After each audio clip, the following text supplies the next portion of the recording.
سلامونه او احترامات. زه غواړم په لاندو کې تاسو ته د پښتو د ډیجیټل کولو کوم کمپاین او کار چې موږ پیل کړی او اوس په کوم حالت کې ده تاسو ته معلومات درکړم. موږ په 2015 کال د سپتمبر په نیمایي کې خپل فعالیت پیل کړ او لومړنۍ هڅه مو دا وه چې د پښتو غږونه د مختلفو سیمو لهجو سنونو عمرونو جنسیتونو لرونکو راټول کړو او یو ځای تر څو د پښتو غږ پیژندنې ټکنالوژي ایټیس او همدارنګه د غږ متن ته اړولو په برخه کې چې هغه سپیچ ټو ټیکس نومیږي په دې برخه کې وکارېږي. موږ د څو میاشتو کمپاین په جریان کې د جنوري تر نیمایي پورې 15 میلیونه شاوخوا غږونه چې 15,000 ساعته کېدل او دم ګړی 15,600 ساعته دي دا راټول کړل او له هغه وخت کې تر 50 سلنه پورې غږونه دوباره کتل سوي ویریفای سوي او نیکمرغه اوس دغه کچه 62 سلنې ته رسېدلې او په دې برخه کې زه د کندهار له ملګرو نه ځانګړې مننه کوم چې اوس پورې په دې برخه کې لګیا دي. زموږ کار یوه بله برخه دا وله چې فنډ رایزنګ مو ورته وکړو. موږ 15,78,000 افغانۍ د جنوري تر نیمایي پورې راټولې کړې وې د 2016 کال تر جنوري پورې او د هغو زیاته کچه یعنی کومه اندازه چې پاته وي هغه فقط 40,000 افغانۍ وي چې پاته وي نورې ټولې تر هغه وخته پورې ولګېدلې ځکه موږ 200 مېرمنې استخدام کړې وي او د 4 میاشتو په جریان کې کار وکړو. یعنې داسې نه د ټولو انجونو 4 میاشتې کار نه ده کړی. ځینې انجونو ډېر کار کړی، ځینو لږ کار کړی او ځینې مثلا د غږ اورېدلو برخه کې هم کار کړی او ځینو فقط د ثبتولو برخه کې کار کړی او د فبروري نه راوروسته زموږ عمومي کمپاین او سیالۍ هم ودرېدلې او د میرمنو هغه په هغه ځامه باندې چې کوم کار کوه هغه هم ودرېدو ځکه چې موږ به د جنوره خلاصېدلو ته نږدې وو او زه خپله په دې خاطر باندې چې څو میاشتې مې کار نه و کړی مجبوره وم چې ډېر کار وکړم، اضافه کاري وکړم چې فقط هغه بقا مې تضمین سي او بیا بیرته راوګرځم کار وکړم. موږ بیا په جون کې بیرته کار پیل کړ او دا ځل مو کار په هغه سپانټینیس سپیچ برخه باندې شروع کړو. سپانټینیس سپیچ د کامن وایس کې یوه بله برخه وه چې غږ فقط د جملې له مخې نه ونه ویل چې بلکې دغسې خپلواکه خبرې وي، ازادې خبرې لکه دا اوس زه تاسو سره غږېږم او هغه بیا موږ ټرانسکرایب کړو او بیا وروسته مثلا دغونه یو کوچنی ډیټا سیټ جوړ شي. د موږ ټارګېټ په دې برخه کې په لومړیو کې څه چې زیات و وروسته مو ټارګېټ راکم کړ او 15 یا نیم میلیونه کلمې ټرانسکرپشن زموږ هدف و چې له نیکمرغه هغه موږ بشپړ کړ او د هغه په دوام باندې زموږ تمرکز دا و چې د ښه کیفیت غږ ډیټا سیټونه جوړ کړو. که څه هم چې واړه ډیټا سیټونه وي ولې با کیفیته وي او دا د ټي ټي ایس لپاره پکار و یعنې ټیکس ټو سپیچ لپاره مخکینی کار د ای ټي ایس او د ایس ټي ټي لپاره و او دا د دې بل ماډل لپاره ده. نو د دې لپاره مو له ملګرو نه غوښتنه وکړه نیکمرغه شاوخوا 15 تر 10 کسانو د غږونو د سپارلو وعده کړې وه. ځینو وم سپارل، ځینو لا نه دي سپارلی. هغه کسان دي چې غږونه یې په د لیکچر په شکل باندې موجود دي، د غږیزو کتابونو په شکل موجود دي، د زمزمو په شکل باندې موجود دي، یا مثلا د کتاب لوستلو په شکل، د خبر لوستلو په شکل، د معلوماتي ویډیوګانو په شکل باندې موجود دي. او لا هم موږ په دې هڅه کې یو چې د لا ډېرو خلکو لا متنوع غږونه سټنډرډ غږونه را پیدا کړو او دا به بیا په دې برخه کې دا ډیټا سیټونه د لپاره کارېږي چې کله بیا موږ تاسې یو متن مصنوعي ځیرکتیا ته ورکړو هغه وکولی چې په شکل باندې په سټنډرډ سټډیو کیفیت پښتو غږ باندې تاسو ته وړاندې کړي. د کار ټرانسکرپشن باندې موږ هغه د لومړني قرارداد مطابق کسانو ته 200 افغانۍ په 1 ساعت باندې ورکوو. البته په ځینو برخو کې موږ یو څه زیاتې ورکړې، په نورو کې همدغه پیسې دي.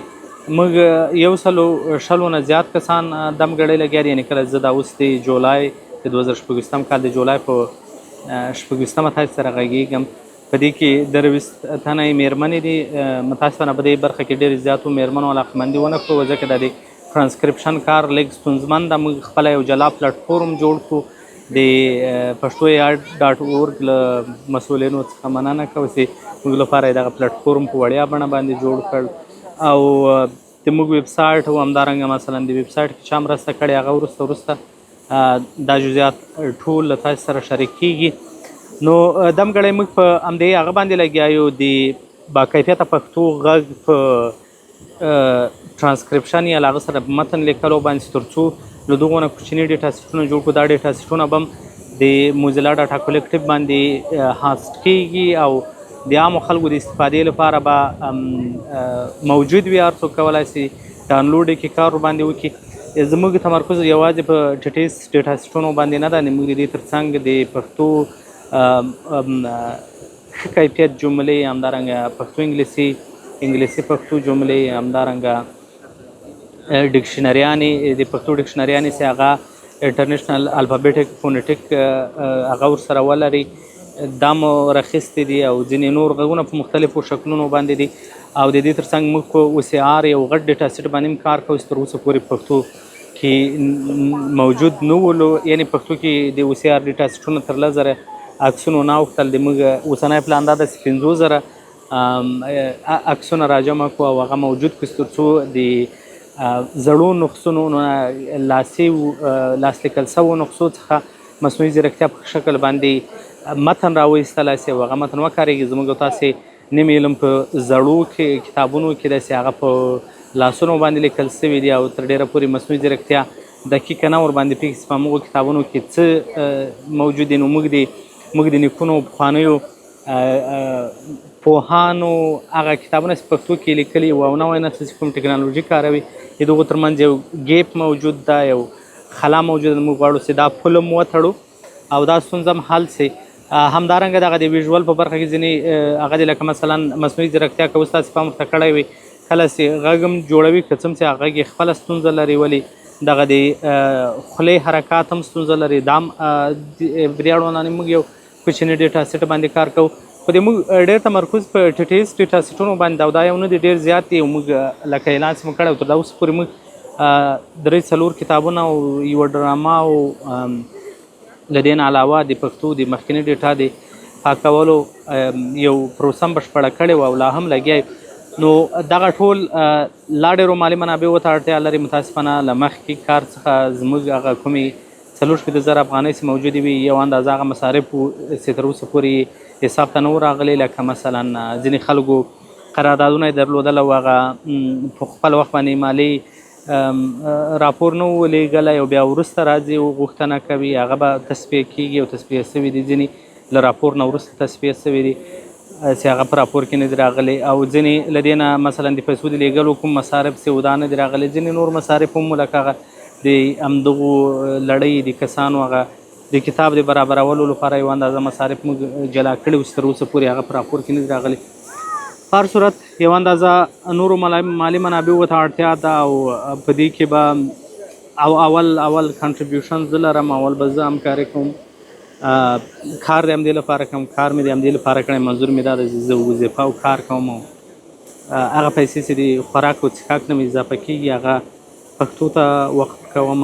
او د اوس وخت لپاره ستاسو ملاتړ ته هم اړتیا ده. یعنې زما په نظر باندې د پر اوس کال څومره مالي همکاري شوې وه ډېره زیاته شوې وه. کور د ټولو ودان وي. موږ د ټولو لپاره ستاینلیکونه هم اماده کړي او تاسې کولی شئ په لینکونو باندې پیدا کړئ، ډرایو کې او خپل پرنټ کړئ، ځکه تر 200 ډېر کسانو موږ هر یو ته بېرته نه دي لیږلي.